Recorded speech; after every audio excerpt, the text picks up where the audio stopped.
about Junior Dragsters. My name is Bill. If you haven't learned about it yet, go ahead and check us out at Junior Dragster Plus.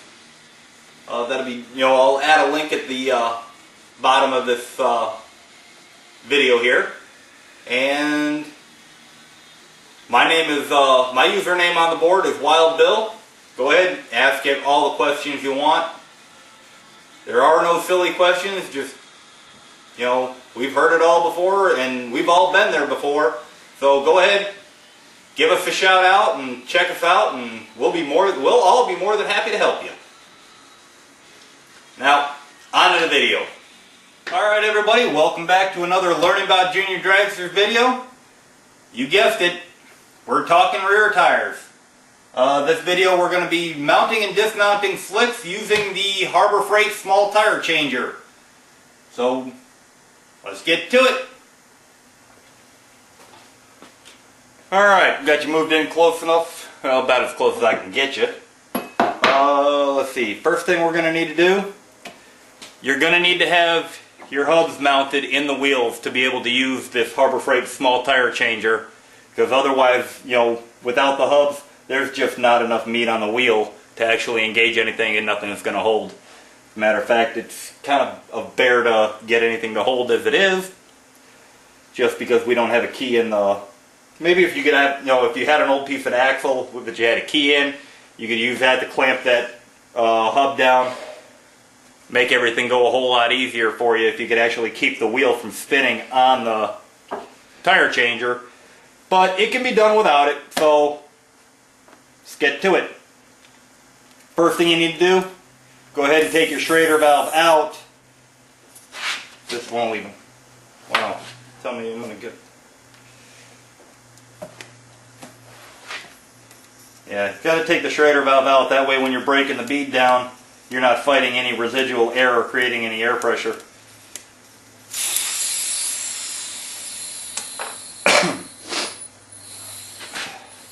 Now these particular hubs, I need to mount this down because I don't have a nice flat surface to be able to get in that hole. So we'll mount that down. Put our nylon spacers on. And go ahead and screw our top down.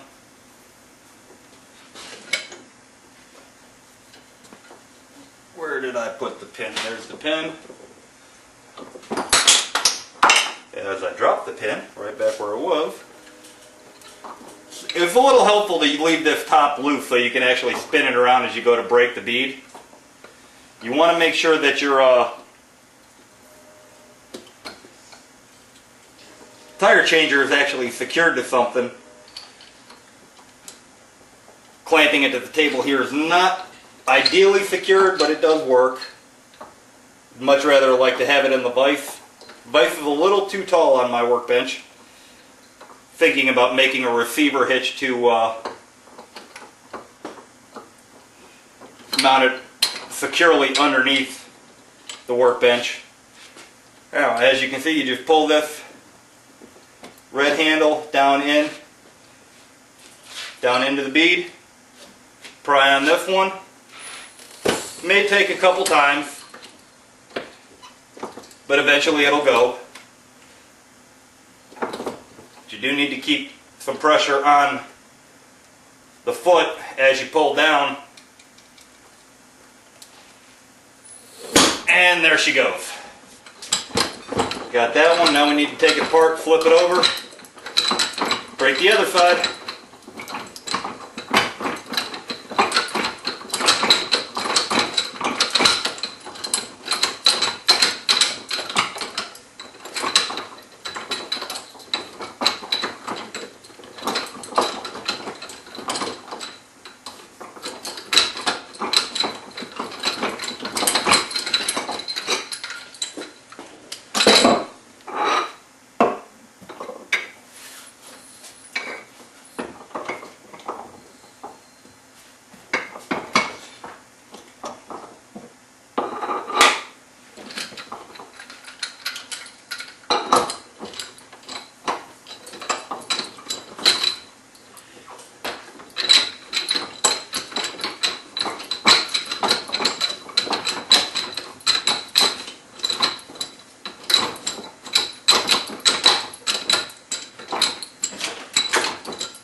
This one you have to, takes a little more effort because you got to get this down into the drop center, and there you go.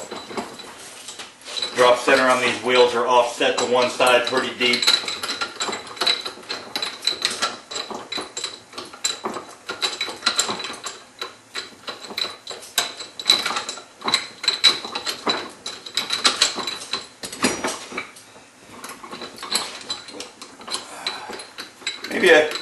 Maybe I should have broke the back side first, that way I wouldn't have to flip it over twice, because the drop center is actually on the front side of the wheel.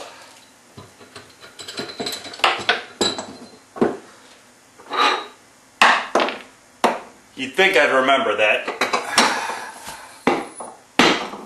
Alright, now we got it flipped back over. Go ahead and get it locked down. A little helpful if you see this top plate here. The pin holder is actually offset to one side. When you're dismounting and mounting the tire, it's actually a little helpful to have this down so you have more of the flat surface up, and it doesn't get in your way near as much.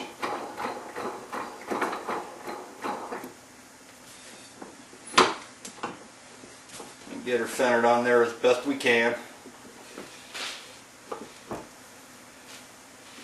Now for this one, we actually want to get it as tight as possible, so we're just going to slide this on there. Going to use it as a wrench to help tighten everything up. Now this is the tire iron that they send with it. I actually modified it a little bit. I took a piece of 7/8 PVC pipe, sliced it down one side, cut it to length, and actually compressed it in the vise. To squeeze the PVC enough to where I get these zip ties to hold, just so I don't risk marring up the wheel. Spray down a little bit of soapy water to help lube things up. Makes everything come apart a lot easier. You just get your tire iron up under the bead, get it up, pull it up, and just pop her around.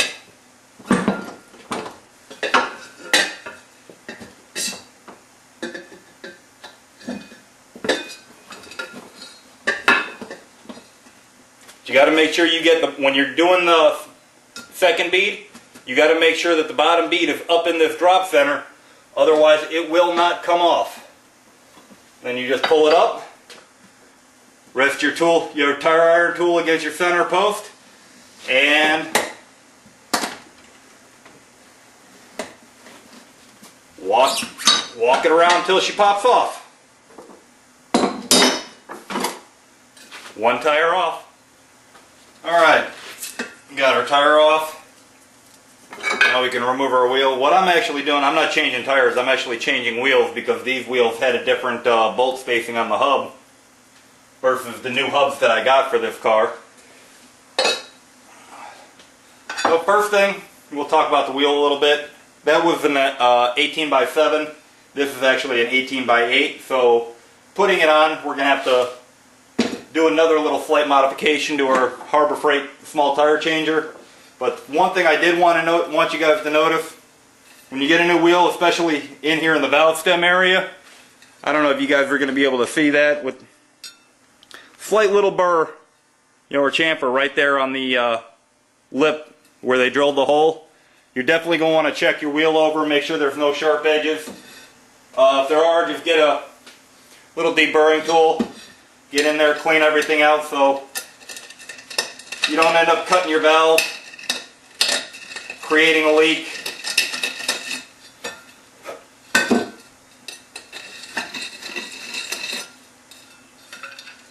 Alright, nice and screwed up.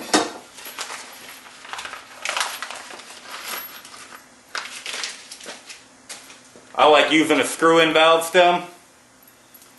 Rubber ones tend to degrade a whole lot faster. Make sure you got the right. They come with two different size. Let's see if you guys can see this. They come two different size grommets Make sure you pick the one that fits the hole in your particular wheel. Mine happens to be the small one.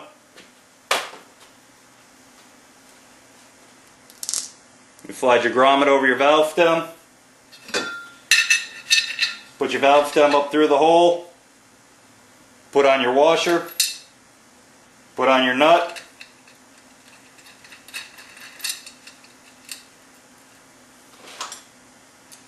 And either a wrench or a socket, whichever. Just tighten it down till it's snug. Doesn't have to be super tight.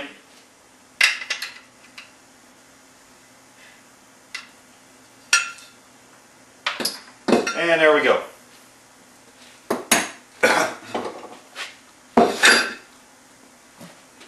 Now is also a good time to, if you're just replacing the wheels or the tires, one thing you want to do, take some Dawn dish soap, smear it all around the inside wall of the tire. You know, get the sidewalls, the tread area, you know, the inside of where the tread would be.